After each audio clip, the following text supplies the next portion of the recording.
Welcome, everyone. We're talking about our inner child. Yeah. And Has anybody been working on the inner child lately? You can type in the, oh, there you yeah, go, Bella. Excited. Yes. Is anybody familiar with with inner child work? Has anybody done it before? honestly, I've always been I've always been curious about it, Desi, but also a little intimidated by doing inner child work. For me, it was always like, is that something I should speak to my therapist about, or I don't know. Yeah. It's been an intimidating topic for me. I hear you, and I've actually heard that from some people that without getting guidance and without having a therapist that has kind of helped you do the groundwork, it could be very Yeah. intimidating, quite overwhelming for people. And if that is the case, I absolutely recommend that you get with the right therapist for you and start the groundwork. And then from there, you can just spread your wings. And once you've got the basics, once you've kind of grounded and okay, like there's nothing to fear. I've got this. I know how to handle it. Then you can continuously do it because it's a long process. It's not a one-time thing. Like for example, today we're going to just meet and communicate whatever's coming up today. But the child is constantly expressing depending on what circumstances we're in, right? Different circumstances, different relationships. Very important. Relationships and intimate relationships always trigger those inner, the inner child beliefs.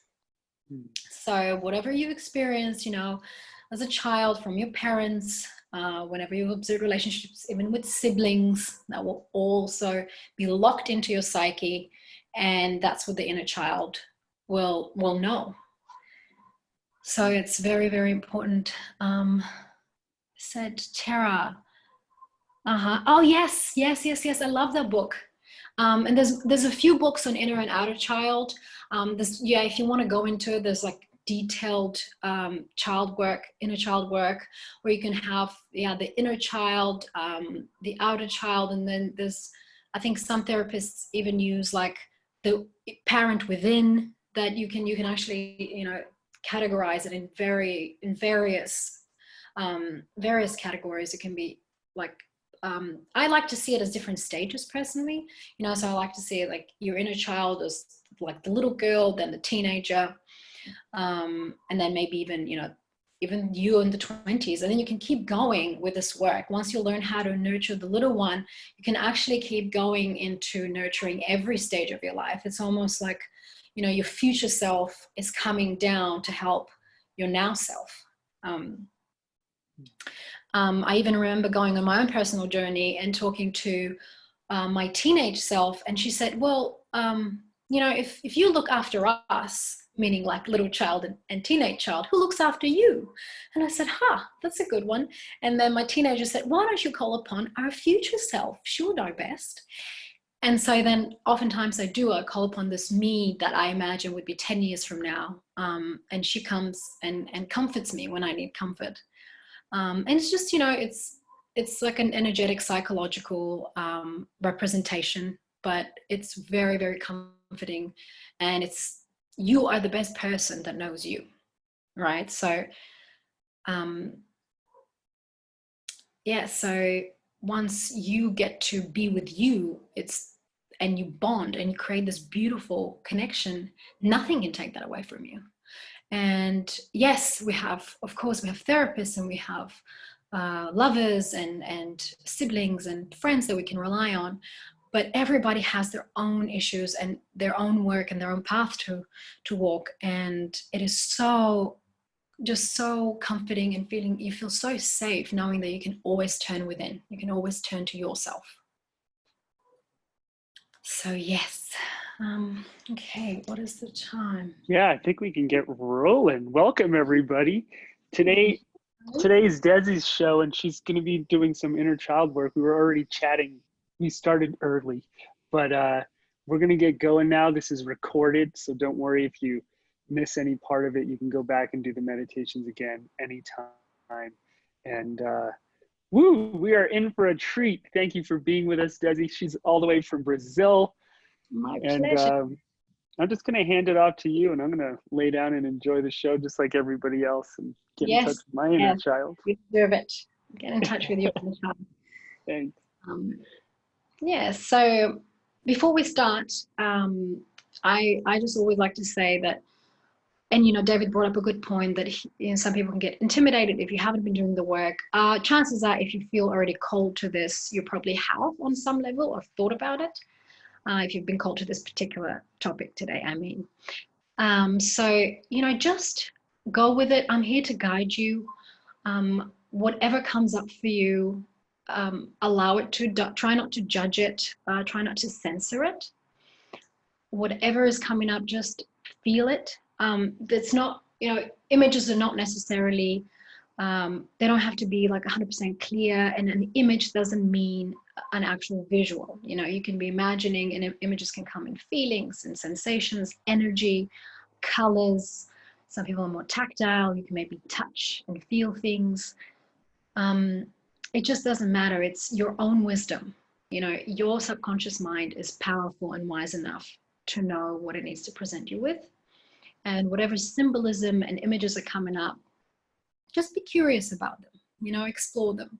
You can do an analysis after. Once we're done, you can kind of sit down and take some notes in your journal. Like, I wonder what this means and how I relate to that. If there are any questions and I'm able to answer them, I'd be happy to. And so, yes, if there's any questions before we start, actually, you're welcome to ask me right now. You can type them in the chat. I have a question. Can I ask one, Desi? Yes. Whenever I hear inner child work, the first thought I have is like a 4-year-old or a 5-year-old. But is that necessarily what it means? Is there like a really common age that we go back to, or can it be anything from like birth to teens? Yes, it can actually be anything. It really can. There's been even people that are in touch with being in the womb, in their mother's womb.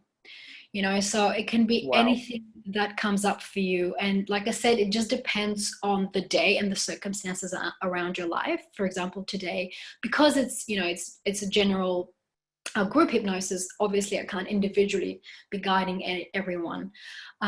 So in general, just treat it as today, this is what has to come out for me. This is the message that I'm receiving, and it can be at any stage. It can be the 4 or 5-year-old. It can be a teenager.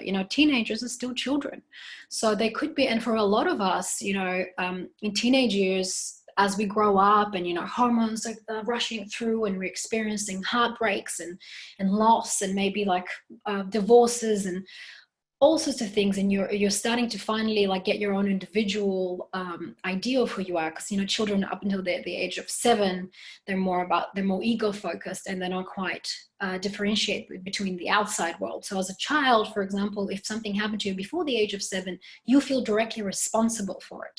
So there's a lot of settings within us that go, mom and dad split up, so therefore it was my fault, or grandma died and therefore it was my fault.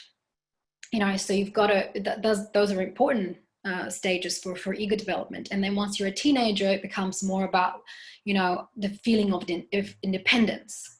And so notice wherever you are in your life right now, if you're going through something in your, work life or personal life with your partner, and you're feeling these repetitive patterns coming out, that could be, something from childhood or teenage years that have been so locked in and that you can't resolve. So as we go today, and I guide you to have a conversation, and of course be loving and kind to that inner child, we will also allow the child to be seen and to be heard, because a lot of the times as kids, sometimes parents just didn't have time for us as much. Some people didn't have the chance to experience their parent in their life. So it's important to really see them and begin to reparent your own self. It's very, very empowering work. And, today I'm sharing just a little piece, but you're welcome to just go on and do your own journey. And you notice the moment you start to repair those connections and switch those patterns around and reframe, you will become a new person. And suddenly your family or those Christmas dinners is not bothering you anymore. You're not being triggered by the same things. Your relationship with your partner becomes so much better. With your own children, we often pass the same patterns to the children. So everything just begins to like dissolve, and you really start to own yourself. That's the beauty of this work.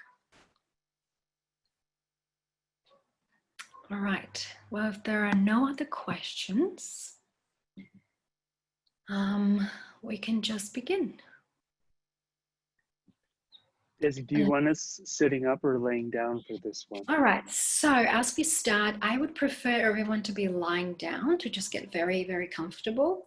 However, if you do know that you're somebody that falls asleep when they do guided meditations when you're lying down, then you can go ahead and just sit up with your spine straight, but always make sure you've got support in the back. So even though you're keeping your spine straight, maybe like gently leaning into some cushions or a sofa, make sure your head is well supported as well, because as we do, like I start you off with a body relaxation, and I want to make sure that you're fully comfortable, because if something starts to ache, it will disturb you mentally as well, so it will interfere with your journey. My pleasure, Camille. Thanks for being here.